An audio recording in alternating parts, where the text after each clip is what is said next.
ஐயா சுவாமிகிட்ட நீங்க வரும்போது, ஃபர்ஸ்ட் டைம் பார்க்கும்போது, இந்த மூட்டைகள்லாம் பாத்திர கடையிலேருந்து புன்னை மரத்துக்கு போறது, புன்னை மரத்துலேருந்து தேரடி மண்டபம் வரத்துக்கு, தேரடி மண்டபத்திலேருந்து பாத்திர கடைக்கு வரது, இது கன்டினியூஸா இத தூக்குறதுக்கு ஒரு 4 பேரு.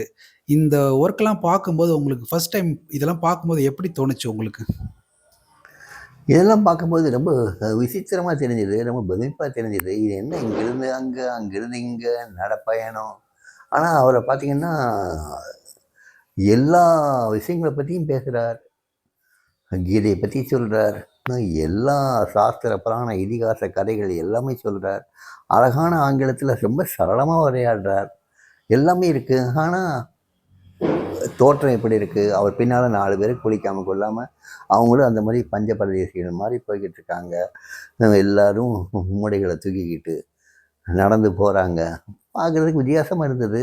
இருந்தாலும், அங்க போகும்போது நம்முடைய கவலைகள், நம்முடைய அந்த பிரச்சனைகள் வந்து இருக்கும்போது இதெல்லாம் பெருசா படல.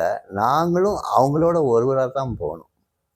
சாமி அழைச்சிட்டு போகும்போது, அந்த 4 பேரு மூடையில தூக்கிட்டு போனாங்க. அவங்களுக்கு உதவி பண்ற மாரி நாங்களும் ஒரு பொருள, 2 பொருள கையில வாங்கிக்குவோம்.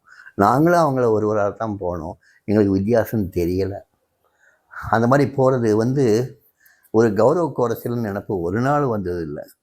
கூச்சம் இருந்தது. அது எப்ப கூச்சம் இருந்ததுனாக்க, இளம் பெண்கள்லாம் அத பார்க்கும்போது, வேடிக்கை பார்த்து சிரிக்கும்போது கூச்சம் இருந்தது. மத்தபடி எங்களுக்கு எந்த விதமான தயக்கமும் கிடையாது. நாங்க பாட்டுல ரோட்ல நடந்து போனோம். அதில விட வேடிக்கை, இது என்ன காரியம்? இப்படி பொரிய வாங்கி சாமி எல்லாத்துக்கும் கால்படி பொரிய குடுத்து இப்படி வாங்கி வச்சுக்கிட்டு, அது கடையில போய் கொஞ்சம் காராப்பூந்திய உள்ள போட்டு, பொட்டுக்கல்லைய கொஞ்சம் உள்ள போட்டு, இப்படி சாப்பிட்டே வாங்கன்னு சொல்லிட்டு பஜார்ல எங்க 4 வீதிகள்ல, தெரடி வீதியிலேருந்து அங்க அது என்ன வீதி அது? மாட வீதிகள் 4 வீதிகள்லையும் சுத்தி வந்தோம். இப்படி ஒவ்வொன்னா எடுத்து சாப்பிட்டே வாங்கம்பார். எங்களுக்கு உலகமே கணக்கு தெரியல. நாங்க சுவாமி இவ்வளோதான் சுத்தி வந்துக்கிட்டே இருந்தோம். எங்களுக்கு எந்த கூச்சமும் வரல, எந்த விதமான வெட்கமும் வரல, எதுவும் வரல. நல்லா சந்தோஷமா இருந்தது. அந்த பொரி அவ்வளோ ருசியா இருந்தது. அந்த பொரியோட காராப்பூந்தியும், அந்த பொட்டுக்கல்லையும் சேர்த்து சாப்பிடுறதுக்கு அவ்வளோ சுகமா இருந்தது. கூச்சமே எங்களுக்கு படல. எங்களுக்கு கூச்சம் இல்லாம போறது ஒரு பக்கம் இருக்கட்டும். எங்க கூட வந்தவங்கலாம் பெண்கள். அப்ப ராதிகாலாம் ரொம்ப இளம் வயது. ராதிகாவுக்கு வயசு கம்மி. அதேபோல பிரேமா இவங்கெல்லாம் ஒரு 30ஸ்ல இருப்பாங்க. பிரேமா, ராஜகுமாரி இவங்கலாம் 30ஸ்ல இருப்பாங்க. அவங்கலாம் ரொம்ப பெரிய இடத்த சேர்ந்த பெண்கள் அவங்கலாம். அவங்களுக்கு அந்த கூச்சமோ, தயக்கமோ எதுவுமே கிடையாது. அவங்களும் அவங்க இடத்துல வாங்கிட்டு, ஒரு கையில பிள்ளைய பிடிச்சிட்டு, ஒரு கையில முந்தானைய இப்படி தூக்கி வச்சுட்டு, ஒவ்வொன்னா எடுத்து சாப்பிட்டு, பிள்ளைகளுக்கு கொஞ்சம் கொஞ்சம் குடுத்து, எந்த தயக்கமும், கூச்சமோ எதுவுமே வந்ததில்ல. இத வந்து ஒரு மாரி பித்து பிடிச்சவங்க மாரி தான் நாங்களே இருந்தோம். அந்த பித்து ஆனா பிரம்ம பித்துன்னு சொல்லலாம். இந்த பித்து எங்க வாழ்க்கையில நெறைய மாற்றங்கள் பண்ணுச்சு.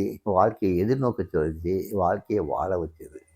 அதனால எங்களுக்கு எந்த கூச்சமும் ஏற்படல.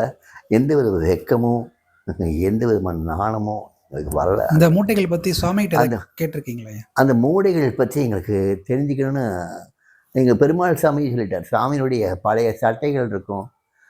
அந்த பழைய பேப்பர்கள் இருக்கும். இதுதான். அந்த மூடைகளை ஏன் இவ்வளோ பத்திரப்படுத்தி வச்சிருக்காருன்னு சொல்லி வந்து யோசிக்கும்போது எனக்கு ஒண்ணு தெரிஞ்சது. சாமியே பிரம்மம். பிரம்மஸ்வரூபம். ஒரு பிரம்மம் தொட்ட வஸ்துவும் பிரம்மமா தான் இருக்கும். இல்லையா? அத தூக்கி எறிய முடியாதுல்ல.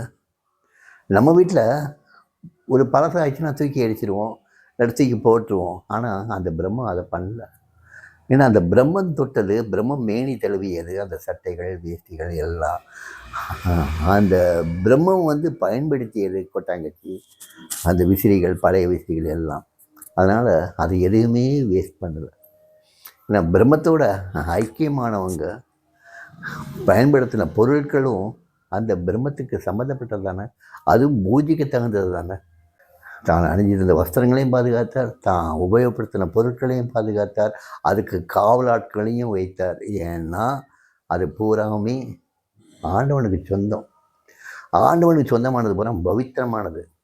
அந்த பவித்திரத்தை பாதுகாத்து வச்சிருந்தார். அதனால அது ஏன் வச்சிருந்தாருங்கிற கேள்விக்கு வந்து இதுதான் பதிலா இருக்க முடியுமே தவிர வேற எதுவும் பதில் கிடையாது. இதுதான் பதில்.